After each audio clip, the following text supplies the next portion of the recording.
Davey was a 13-month-old little boy who was taken into care at 5 days old. You see there's a sparkle in his eye around that time. He you know, very happy, smiley, adorable young child. Are you laughing? He was placed for adoption with a couple in Blackpool, Jamie Varley and John Fazakerley.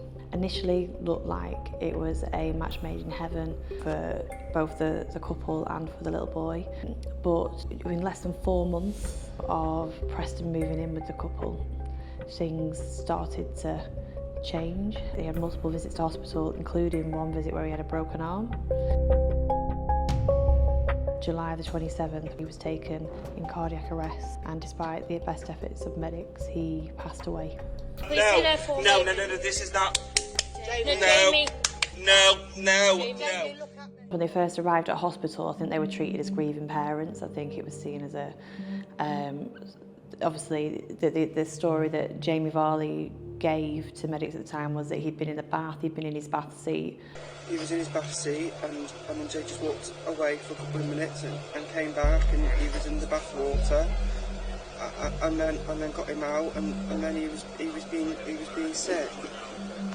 John Fazakerley actually wasn't home on that fatal day for Preston. He'd been at work, and when he arrived home, that's when the pantomime, as the police call it, started to unfold. John Fazakerley describes it as he arrived home and the front door being locked. I could hear doggy barking, Max was barking. So I was like, well, I don't need to, don't knock, dog barking. So he opened up. I don't know how long I was stood outside the door for. I don't think it was longer than 20, 30 seconds. He opened up little one's window, which was at the front of the property. So I opened up the window. It's one of them that kind of goes up, and said, "I come in quickly. I need your help." I said, "Yeah, the door's locked. So come down, let me in." They ran upstairs where Preston was in a very poor state, being violently sick. He then suddenly went limp, going from his room downstairs into the car. He suddenly then went limp. They wrapped him up and decided that between them they were going to take him to the hospital, which is only a short distance from staying in up Newton Drive to the hospital in their own car rather than calling an ambulance and waiting. Varley ran out without any shoes on, in his pyjamas, so I think it was quite fraught. So when they got there, I think that was the picture that was presented to medics. They were very clearly, demonstrating as themselves as being very worried about Preston. He was in his seat. He doesn't even crawl, stand up because of his arm. But Preston, unfortunately didn't make it through. And then following that, there was a very theatrical performance that was played out on police body cam. Please kill me, please. Jamie, please. Jamie. Please. Jamie? I can't, Please be there for no, me. this is not. Jamie. No. In any death of a child, there's a procedure that kicks in, and officers attended and sought to understand the circumstances behind that. The information that we had that Jamie provided that Preston had been left in the bath, criminal offences were considered. He was arrested that night initially on suspicion of child neglect, and Home Office post-mortem took place. And it was quite clear that things weren't quite as they presented. The initial post-mortem findings, like I say, we are awaiting the full report, indicate that Elijah did not drown. Okay? Right. He has not been subjected to drowning as far as we are concerned at this point. Okay. There was no water in his lungs which would have indicated that he would have drowned.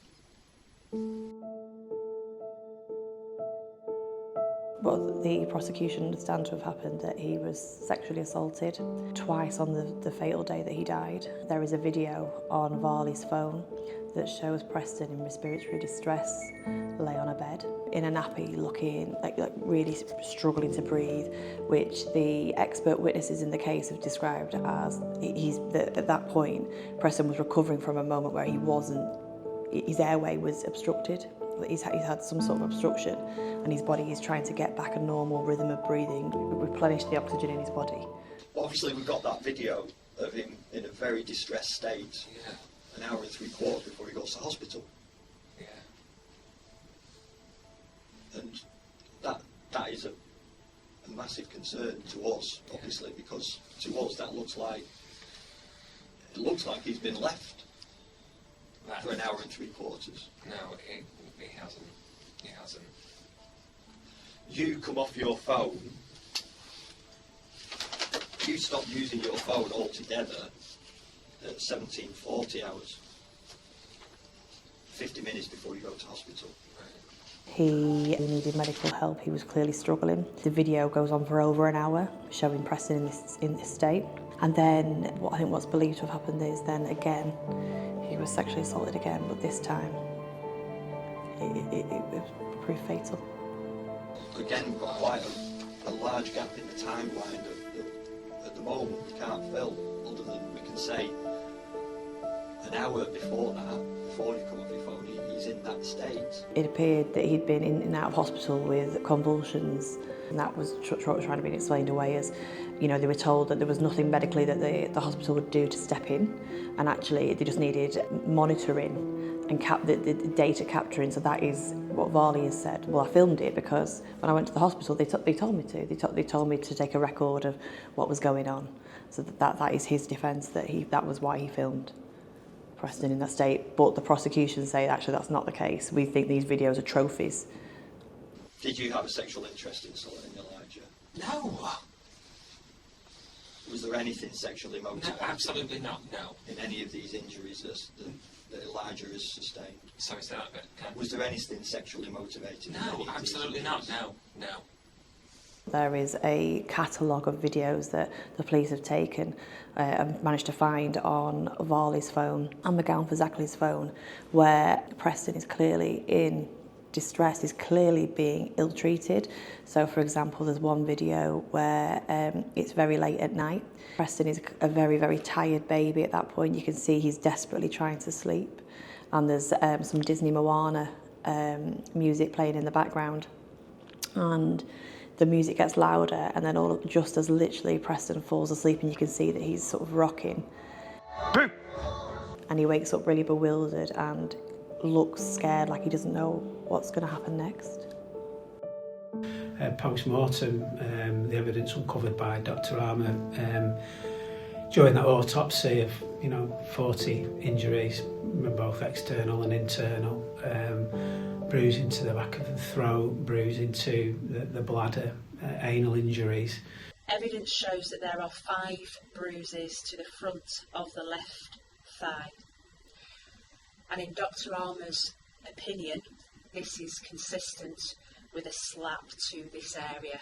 These bruises were rather recent in nature and unlikely to be more than a week old. How do you explain this? Well, rubbish. Did you cause this injury? No. Have you slapped him? No. How do you explain this? Explain he needs to lose his job and needs to be in something else, because you're absolutely wrong. Dr. Armour's report also states that there are areas of the lungs with foreign material identified, and in Dr. Armour's opinion is consistent with the breathing in and out of the contents of his stomach. How do you explain this? No comment. Did you cause this? No. He was safeguarding trained, he was head of year at South Shore Academy. He had this veil of respectability. He was able to convince not only his family and loved ones, professional social workers, people in his life, that everything was okay. I think Jamie Varley has sought to deceive right from day one. And it's only through working through these events and piecing them together and looking at them side by side that do you really see that he is a manipulative character, or he certainly had tried to be. And ultimately, by adopting that approach, we've been able to show him for what he is. I haven't done it. Well, I'll make the suggestion that you've killed him, Jamie. You make that suggestion and I'll fight to the day I die. Because one day, you guys will be in trouble because you are absolutely wrong. I don't know how I'm going to prove it, but you are wrong because I have not done it. Right back when the case first happened, before they were charged, John Fazakerley called me on numerous occasions personally to protest their innocence, both his and Jamie's innocence, and said that, you know, the police had got this wrong. It would all come out in the wash. They had done nothing to him. They were good people. You know, Jamie's a teacher, and when we are cleared, we will, you know, clear our name and we'll sit down and we'll talk to you. Do you know how he got those injuries? No. Okay. Did you witness anyone else cause those injuries? I have never caused any injuries to my son. I've never seen anybody cause any injuries. Did you cause that injury? No. Did Jamie cause that injury? No. Or did someone else cause No one that caused. injury? Nobody caused any injuries. Can you tell me how Preston got that bruise? No, all bruises that you're showing me would be not caused from me, not caused from anybody. Would just be caused from.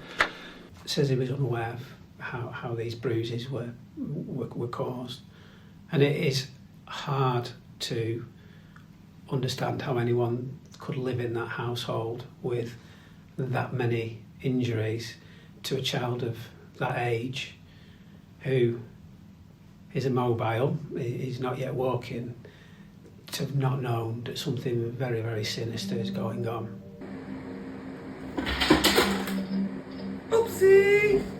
Oh, it's okay. They've tried to present, I use the word try to present, as the perfect family, living in the perfect home, having the perfect lives. Instagram ready, aren't they? Everything's on social media, everything is brilliant. And I think if you scrape away the veneer of that, you come to something that is far more sinister and darker than that. There was clearly arguing about the long hours that John was doing at work. Jamie was, you know, had told friends and colleagues at work that he was struggling, that parenthood was much harder than he imagined it to be, that he was having dark thoughts. I mean, the police, you know, if you look at what he suggested his dark thoughts were of drowning Preston, strangling Preston. And I think if you look at actually what happened to Preston, you know, it's easy to see how the police have made that case of where, well, actually, maybe he did act upon those dark thoughts that day. Are we laughing? Are we laughing?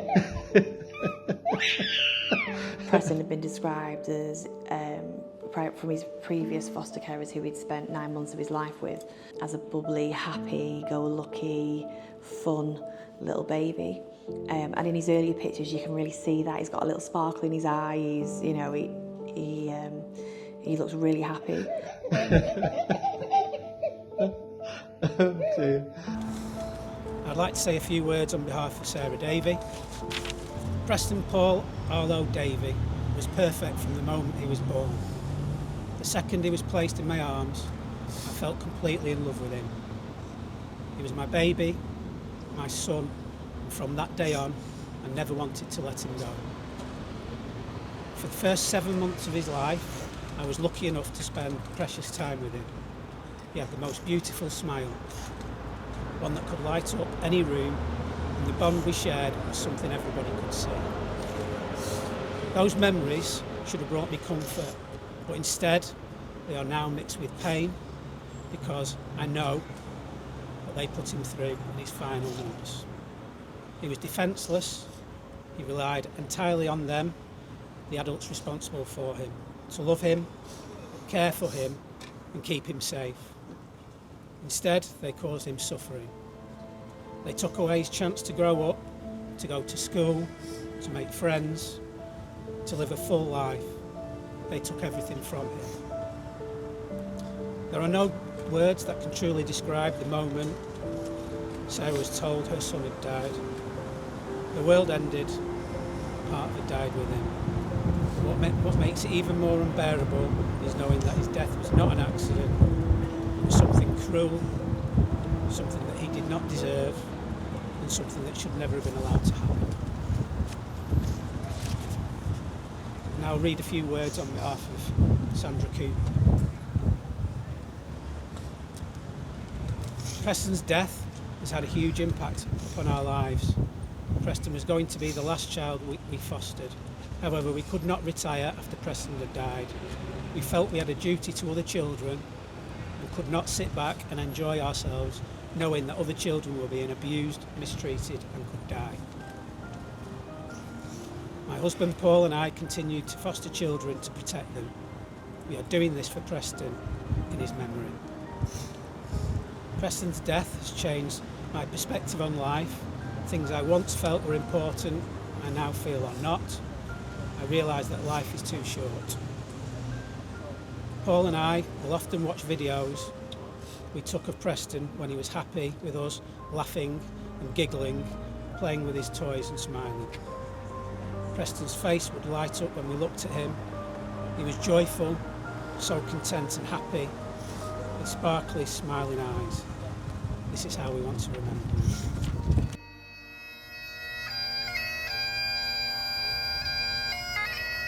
When I heard about the Preston Davey case, it really did affect me, it brought me to tears, and I struggled to get him off my mind for a few days after. With that, I felt compelled to just do something for him. After realising that his 4th birthday was coming up, I thought it'd be a nice touch to do something to remember him by on his 4th birthday, and with it being the end of the trial as well, try and keep the attention on Preston and not those two.